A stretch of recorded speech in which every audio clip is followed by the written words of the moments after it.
We will start sewing together the different parts of the sleeveless basic dress with waistline. The first thing we will do is to stay stitch the curved parts of the garment. We will stay stitch so that the area of the curved part will not go out of shape through handling, or let us say, when we connect the shoulder seams.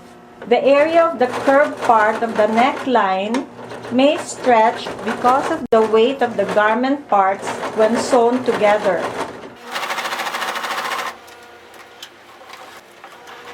Now we are stay stitching the neckline of the back bodice. Now we're stay stitching the other side of the neckline of the back bodice. Now we have finished stay stitching the back neckline. The stay stitching should be 1/8 of an inch or 0.3 centimeter away from the sewing line. We will finish the straight edges of the garment pieces. For the finishing of the edges, we can fold the edges of the fabric by 1/4 of an inch or 0.6 centimeter for a beginner sewer, or 1/8 of an inch or 0.3 centimeter for the expert sewer.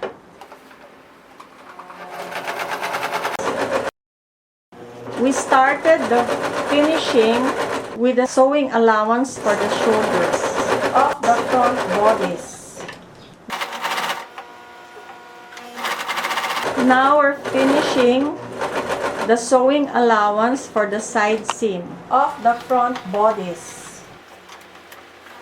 We follow the little triangle, so we will have to refold the fabric where the dart is located.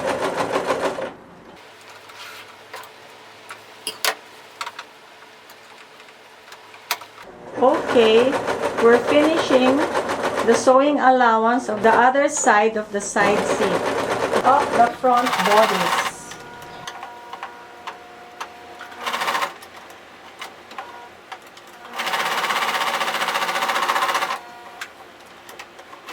Now, we are finishing the shoulder line of the back bodice.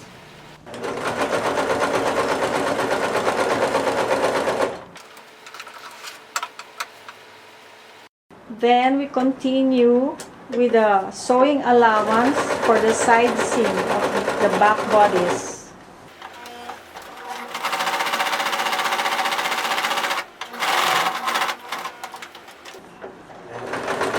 Now we're finishing the other side of the side seam of the back bodice.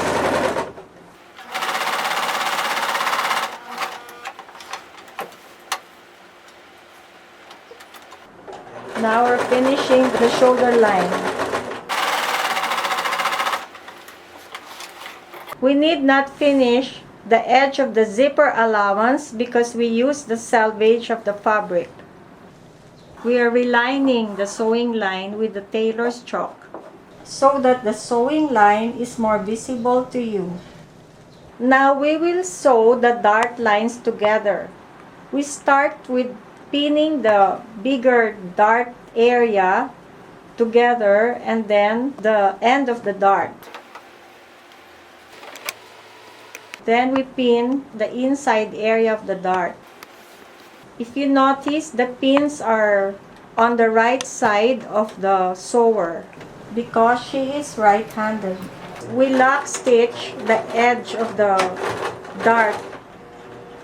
Then, that's why the pins are on the right side so that it can easily be removed by the sewer. The end of the dart point should not be lock stitched. We should leave a long piece of the threads so that we can lock this manually. This way, we get a very sharp finish on the point of the dart. Now we're closing the other bust dart using the same procedure. First, we lock stitch the outer edge of the dart. Then we close the dart until we are at the end of the dart point, where we will leave a long thread allowance so that we can manually lock stitch the threads. When we cut the thread, leave at least 1.5 inches allowance or 4 centimeters. During our sewing procedure, we're actually removing the excess threads so that we don't have to deal with the threads later on, so it doesn't get caught when we sew the garment pieces together. Now, we will start pinning the shoulder lines together. We make sure that the center of the zipper allowance are on the center of the pinning process. Just make sure that the edge of the shoulder and the side seams are on the same side of the front and back bodices. Okay, first we pin the front and back edges of the sewing lines of the shoulders together. Then we pin the sewing lines inside.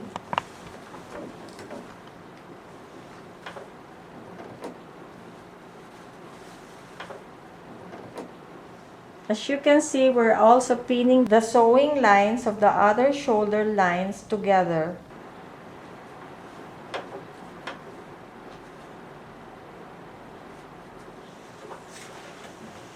Again, since we will have to lock stitch the edges of this shoulder line.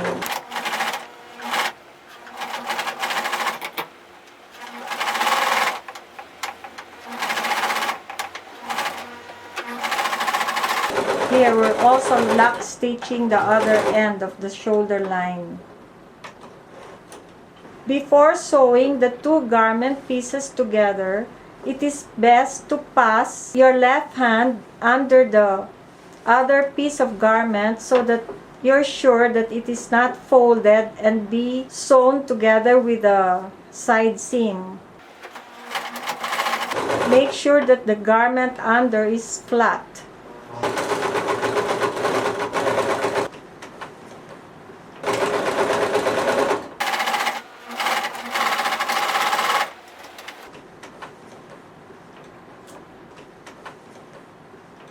Okay, now we will be sewing together the side seams of the front and back garment. Again, we start with the end of the mark stitches. We also make sure that when we pin the dart fold, that it is folded downwards toward the waistline, and that we are following the sewing stitches or marks when we pin them. Again, we have to lock stitch the edge.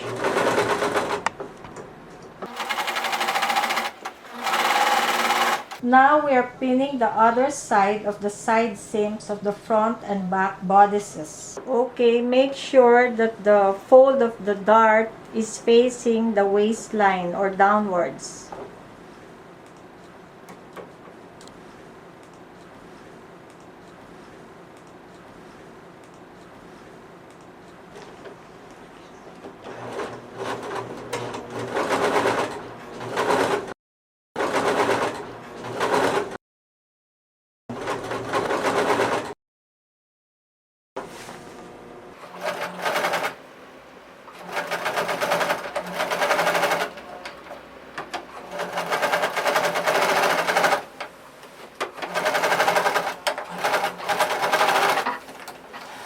Finish the waistline of the bodice.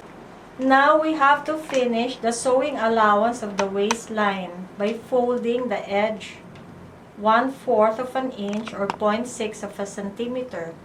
But here, as you can see, there is an excess on the edge of the front bodice, on the area of the side seam.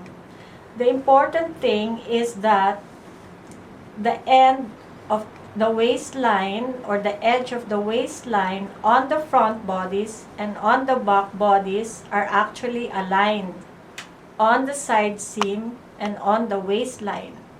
So there must have been a movement of the fabric on the cutting procedure.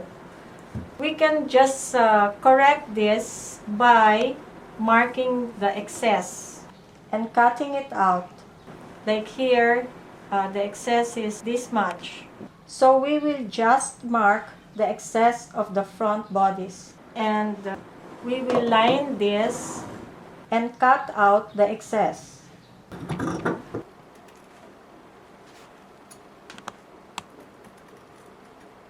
Now it is easier for us to finish the edge of the front bodice. We first pin the sewing allowances of the side seam. Make sure that this is evenly flat so that it does not strain the main garment. Again, as we have folded the garment, we will be lock stitching this.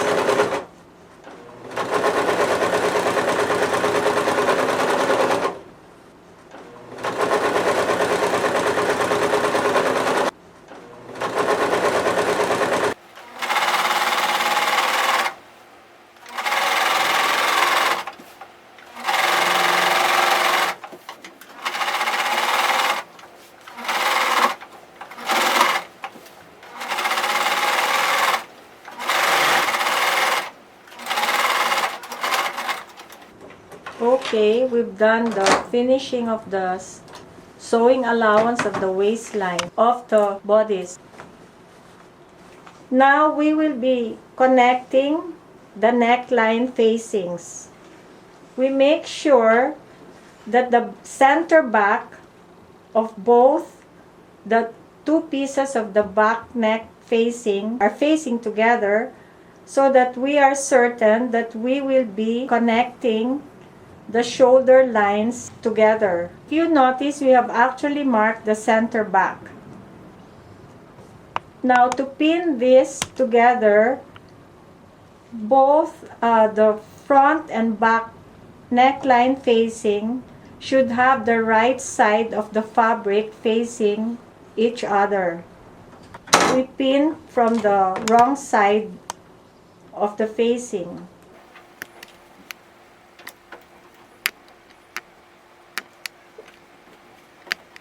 The same way that we have pinned the shoulder line of the main garment.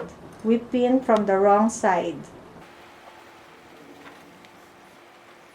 Again, we first lock stitch the edge of the shoulder lines.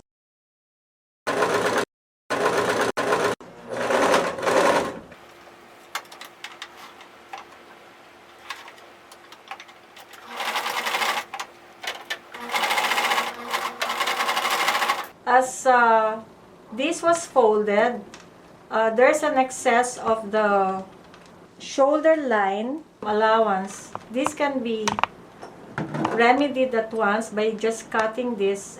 This side, the edge of the facing, is the one that we will be finishing, while the inner side of the facing is the neckline, which we will be connecting to the neckline of the main garment. Now we are finishing the edge of the facing.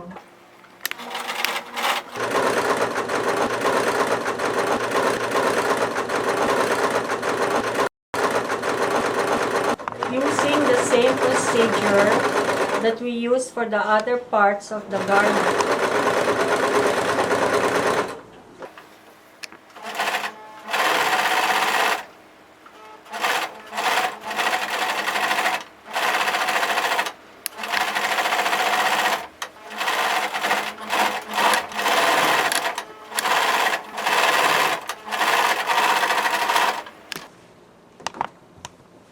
Okay, here's the facing of the neckline.